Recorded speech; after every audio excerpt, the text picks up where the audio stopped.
Des montgolfières dans le ciel de Touraine, ou plutôt des ballons à hauteur d'éoliennes. Un vaste projet d'aérogénérateur pourrait voir le jour d'ici 3 ans sur le territoire d'Autrèche et Château-Renaud. Une verrue dans le paysage des bords de Loire pour ces amoureux de la nature. Des passionnés qui veulent à travers cette expérience prouver la co-visibilité entre les châteaux de la Loire et les futurs mâts. Ce sont des éoliennes industrielles qui font 150 mètres de haut en bout de pale, donc c'est des engins énormes. Et il ne faut pas oublier que le Val-de-Loire est classé patrimoine mondial par l'UNESCO.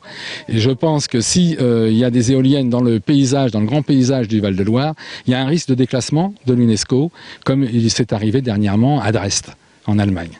3 montgolfières ont donc pris place à 150 mètres d'altitude à 3 endroits clés. Du côté d'Amboise, elles sont visibles, donc les mâts seront sur toutes les prochaines photos. Et du ciel, le château de Chaumont est au cœur du paysage.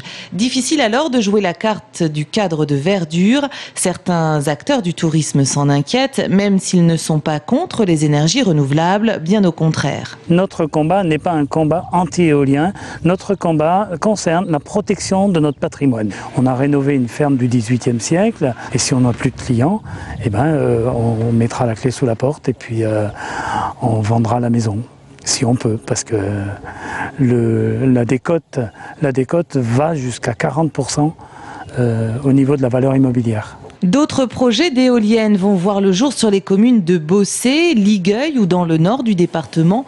Si le bien fondé de ce type d'énergie n'est pas contesté, les habitants souhaiteraient être consultés plus en amont. Le dossier est actuellement entre les mains du préfet qui décidera d'ici quelques mois.